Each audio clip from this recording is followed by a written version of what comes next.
അങ്ങനെ വീഡിയോസിൽ ഒക്കെ ഞാനും എൻ്റെ മോൻകുട്ടനും മോൻകുട്ടൻ എന്ന് ആണ് ഞാൻ വിളിക്കാറ്. അത് രണ്ട് കാര്യം കൊണ്ടാണ്.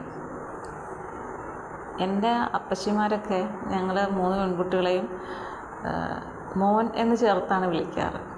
സൗമ്യ മോൻ അല്ലെങ്കിൽ മോനെ എന്നാണ് വിളിക്കാറ് കൂടുതലും. മോളെ എന്നങ്ങനെ വിളിക്കുന്നത് കുറവാണ്. അങ്ങനെ വിളിച്ച് കേട്ടതുകൊണ്ട് എനിക്കും അവളോട് ആ ഒരു ഇതാണ്. പിന്നെ അവളൊരു പെൺകുട്ടിയോ ആണെങ്കിൽ പോലും എന്താണ് കുറച്ചൊരു തൻ്റെ ഇടമൊക്കെ വരാനായിട്ട് മോൻ ചേർത്ത് വിളിക്കാമെന്ന് എൻ്റെ മനസ്സിൽ തോന്നി. കാരണം കാലം അത്ര നല്ലതല്ലല്ലോ. അപ്പം നമ്മൾ ഇച്ചിരി ധൈര്യം അവർക്ക് ചെറുതിലേ തോന്നി. അപ്പോൾ ഇപ്പം എന്തുണ്ടെങ്കിലും ഇപ്പം ഫോണ് വീട്ടിൽ നിന്നൊക്കെ ഞാൻ പഴയ എടുത്തിരുന്നു. അപ്പോൾ അപ്പോഴും പറയുന്ന അതിൽ ഞാൻ ആ വീഡിയോയിൽ ചോദിച്ചത്. പക്ഷേ ഇപ്പോൾ ആ ഫോണിനെക്കാട്ടും കൂടുതൽ ഞാൻ ഉപയോഗിച്ച ആ പഴയ ഫോണുണ്ടല്ലോ അതാണ് എടുത്തുകൊണ്ട് നടക്കുന്നത്. അപ്പോൾ അതുകൊണ്ട് ഈ പഴയ ആദ്യം അവളുടെ കയ്യിലിരുന്ന ഫോൺ കാണിച്ചു കഴിഞ്ഞാൽ ഇപ്പോൾ അത് പറയില്ലെന്ന് തോന്നുന്നു. അപ്പോൾ അല്ലെങ്കിൽ പറയും ആ ഫോൺ എടുക്കുമ്പോഴേ ഇത് മോൻകുട്ടൻ്റേത്, ഇത് അമ്മേൻ്റെ ഫോൺ, ഇങ്ങനെ പറയും. അതാണ് ഞാൻ ചോദിച്ചത്. അങ്ങനെ ഞങ്ങൾ രണ്ടുപേരും തമ്മിലുള്ള സംഭാഷണങ്ങളൊക്കെ അതൊക്കെ ഞാൻ നിങ്ങളിലേക്ക് ഓരോരുത്തരുടെയൊക്കെ എത്തിക്കുകയാണ്. അത് കേൾക്കുമ്പം കുട്ടികളുടെ സംസാരം നമുക്ക് എല്ലാവർക്കും ഇഷ്ടമുള്ള കാര്യമാണല്ലോ. നമ്മുടെ മനസ്സിനൊരു വല്ലാത്ത ഫീലാണ്. അത് സംസാരിക്കുക, അത് കുറച്ചൊക്കെ അങ്ങോട്ട് നിങ്ങൾക്ക് എല്ലാവരിലേക്ക് എത്തിക്കുക, അവളെ കാണിക്കാം. അതിനൊക്കെ ഒരു സമയമുണ്ട്. ഞങ്ങൾ തമ്മിൽ സംസാരിക്കാൻ കുറച്ചുകൂടെയൊക്കെ ആയി കഴിയുമ്പോൾ ഞങ്ങൾ തമ്മിൽ സംസാരിക്കുന്നതൊക്കെ പതുക്കെ ഞാൻ സെൻഡ് ചെയ്യുന്നതായിരിക്കും. പിന്നെ ഇന്നൊരു കാര്യമെന്ന് പറഞ്ഞാൽ ഞാൻ ഒരു നെയിൽ പോളിഷ് മേടിച്ചിരുന്നു പുതിയതായിട്ട്. അത് ഞാൻ കട്ടിൽ ഇട്ടേക്കുമായിരുന്നു. അവൾ തുറക്കുമെന്ന് എൻ്റെ മനസ്സിലപ്പോൾ തന്നെ തോന്നി ഇത് അവൾ എടുക്കും എന്നുള്ളത്. ഞാൻ കയ്യിൽ കളർ ചെയ്യത്തില്ല, കാലിൽ ചെയ്യും. അപ്പം അതെനിക്കൊരു വല്ലാത്തൊരു ഇതാണ്. അത് ഒരു കമ്പനിയുടെ ഉണ്ട്, ആ ഒറ്റ കമ്പനിയുടേത് മാത്രമേ ഞാൻ ഉപയോഗിക്കുകയുള്ളൂ. അത് ബാക്കിയുള്ളതൊക്കെ എനിക്ക് ഇറിറ്റേഷനാണ്. അപ്പം അങ്ങനെ ഞാൻ പുതിയത് വാങ്ങിച്ചുകൊണ്ട് എൻ്റെ മനസ്സ് പല പ്രാവശ്യവും പറഞ്ഞ് എടുത്ത് വയ്ക്കുക, അവൾ എടുക്കുമെന്ന്. പക്ഷേ എടുത്തോട്ടെ, അവൾ കളിക്കും, താഴെ വീണാൽ പൊട്ടത്തില്ലെന്ന് ഉറപ്പാണ്. അപ്പം കളിച്ചോട്ടെ വിചാരിച്ചു. പക്ഷെ തുറക്കുമെന്ന് എനിക്കറിയില്ലായിരുന്നു. അപ്പം ഞാനിത് കാലിൽ ചെയ്യുന്നത് കണ്ടിട്ടുണ്ട്. അപ്പോൾ ഇങ്ങനെ നോക്കി ഇരിക്കാറുണ്ട്. അപ്പോഴേ എനിക്ക് മനസ്സിൽ പറയും ഇത് ഇതുപോലെ അനുകരിക്കും. ഞാനിന്ന് ഉച്ചയ്ക്ക് കറി വെച്ചുകൊണ്ടിരിക്കുക അടുക്കളയിൽ. അപ്പം കുറച്ച് നേരം അനക്കമൊന്നും കേട്ടില്ലേ.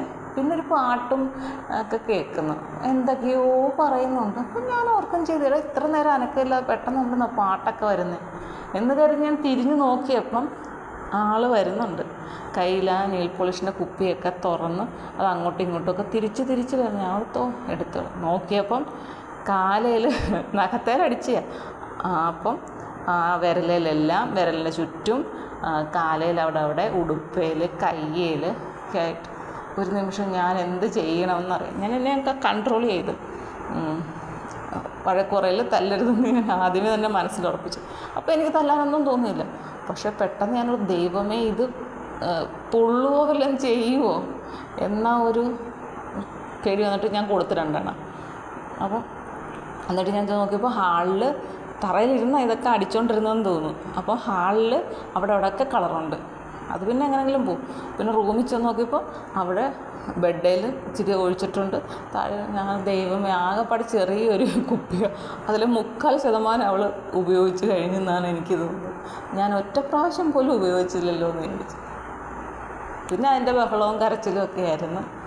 പിന്നെ ഞാൻ എന്ത് ചെയ്യണമെന്ന് അറിയില്ല. റിമൂവർ വെച്ച് തുടച്ച അവൾക്ക് അതും പൊള്ളുവോ എന്നുള്ളതായിരുന്നു. ഇച്ചിരി തൂത്ത് നോക്കിയിട്ട് പിന്നെ അത് വേണ്ട, പിന്നെ ഇച്ചിരി ക്രീമൊക്കെ തേച്ചൊന്ന് സോഫ്റ്റാക്കിയൊക്കെ കൊടുത്ത്.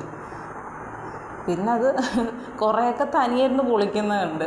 ഇത്തിരിയൊക്കെ ഞാനിങ്ങനെ തൂത്ത് നോക്കിയപ്പോൾ മരുന്നുണ്ടായിരുന്നു. പിന്നെ സ്കിന്നിലുള്ളത് പെട്ടെന്ന് അങ്ങ് മാറുമല്ലോ വെള്ളമൊക്കെ ചെല്ലുമ്പോൾ.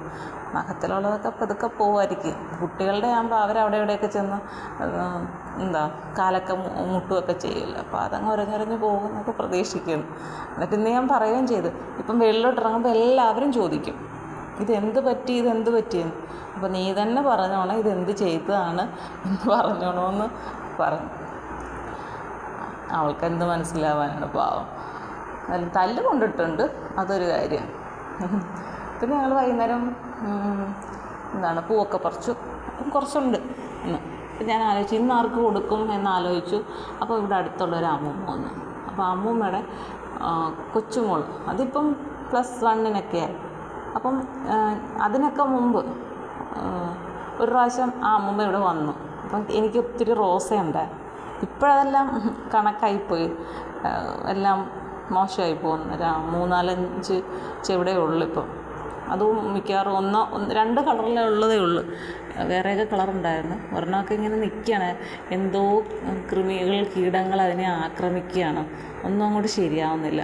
ഇനി ഇവളെ ഇത്തിരിയും കൂടി ഒരു പരുവാക്കിയിട്ട് വേണം അതുങ്ങൾക്കൊക്കെ എന്തെങ്കിലുമൊക്കെ ചെയ്യാൻ. ഒത്തിരി കാര്യങ്ങൾ ചെയ്തു ഞാൻ, പക്ഷെ ഒന്നും ശരിയായില്ല. എൻ്റെ കുറേ റോസകൾ നശിച്ചു പോയി. അതെല്ലായിടവും ഈ ഒരു ടൈമിലുണ്ടെന്ന് തോന്നുന്നു. ഞാൻ പോകുന്നൊരു വീട്ടിലും ചോദിച്ചു. അപ്പം പറഞ്ഞു, അവിടുത്തെ ചേച്ചിയും പറഞ്ഞു അവിടുത്തെ റോസായി ഇങ്ങനെ തന്നെ പോകുന്നുണ്ടെന്ന് പറഞ്ഞു. പതുക്കെ ഈ മഴക്കാലം കഴിയുമ്പോൾ മഴയൊക്കെ പെയ്ത് കുറേയൊക്കെ എന്തെങ്കിലുമൊക്കെ കീടങ്ങളാണെങ്കിൽ ചിലപ്പോൾ അങ്ങ് നശിച്ചു പോകും. അത് കഴിയുമ്പം ആ ഒരു തണുപ്പൊക്കെ തുടങ്ങുന്ന സമയത്ത് എന്തെങ്കിലും ചെയ്യാമെന്ന് വിചാരിച്ചിരിക്കുകയാണ്. ചെടിച്ചട്ടിയൊക്കെ ഇങ്ങനെ കാലിയാകാൻ തുടങ്ങി. അതിനകത്ത് ഞാൻ പച്ചക്കറി എടുത്തിട്ട് അതിൻ്റെ വേസ്റ്റ് എല്ലാം കൊണ്ട് ചെടിച്ചട്ടിയിൽ ഇടുന്നുണ്ട്. അതാണ് എൻ്റെ റോസയുടെ വളമെന്ന് പറയുന്നത്. അപ്പം അതിൽ നിന്ന് കുരുക്കളിൽ നിന്നൊക്കെ പൊട്ടി വളർന്ന് കുറേ മുളകും അതും ഇതുമൊക്കെ കിളുത്ത് വരുന്നുണ്ട്, മുളകൊക്കെ പിടിച്ചു വരുന്നുണ്ട്. അതൊക്കെയാണ് എൻ്റെ പച്ചക്കറിയായി തോട്ടമാക്കി വെച്ചിരിക്കുകയാണ് ഇപ്പം ഞാൻ. അപ്പോൾ ആ അമ്മൂമ്മ വന്നപ്പോൾ, പണ്ട് ഇങ്ങനെ റോസ ഉണ്ടായിരുന്ന സമയത്ത് ഈ അമ്മൂമ്മ വന്നിട്ട് റോസാപ്പൂ ചോദിച്ചു. കൊച്ചുമോൾ പറഞ്ഞു വിട്ടതാണ്, അവളിവിടെ കണ്ട് അവൾക്ക് പൂ ഇഷ്ടമാണ്. അപ്പോൾ ഞാൻ അങ്ങനെ കൊടുത്തായിരുന്നു പൂവ് ഇങ്ങനെ. അതുകൊണ്ട് ഞാൻ ഇന്ന് ആ അമ്മയെ കണ്ടപ്പോൾ പെട്ടെന്ന് അതാ ഓർത്തെ. അപ്പം പൂ ഇഷ്ടപ്പെടുന്ന പെങ്കൊച്ചല്ലേ, ഞാൻ വിളിച്ചു. ഇങ്ങനെ ഗേറ്റൊക്കെ തുറന്ന് കുറച്ച് കൊടുത്തു. പിന്നെ കുറച്ച് ബാക്കിയുണ്ടായിരുന്നു. പകുതി ഞാൻ കൊടുത്തു, പകുതി ഇവിടെ ഉണ്ട്. അപ്പം ഇടയ്ക്കിടെ വരുന്ന വേറൊരു കൊച്ചുണ്ട്, ഇവിടെ അടുത്തുള്ള തന്നെ ആണ്. ഉള്ളെടുത്ത് വന്ന് കളിക്കും, ഇവൾക്ക് ഭയങ്കര കാര്യമാണ്. അപ്പോൾ അത് വന്നു, അതുവഴി ആ കൊച്ചിനും കുറച്ച് കൊടുത്തു. അത് കഴിഞ്ഞിട്ട് ഇച്ചിരിയോടെ ഇരിപ്പുണ്ടായിരുന്നു. ഇവിടെ കുഞ്ഞിന് വേണ്ടിയിട്ട് ഞാൻ കുറച്ചെടുത്ത് വെച്ചിട്ടുണ്ട്. കെട്ടിയെല്ലാം വെളിയിലാണ് ഇട്ടിരിക്കുന്നത്, കാരണം ചൂടുള്ളത് കൊണ്ട് മോശമായി പോകും പെട്ടെന്ന്. അതായിരുന്നു ഇന്നത്തെ പൂവിൻ്റെ കഥ. ഓക്കെ.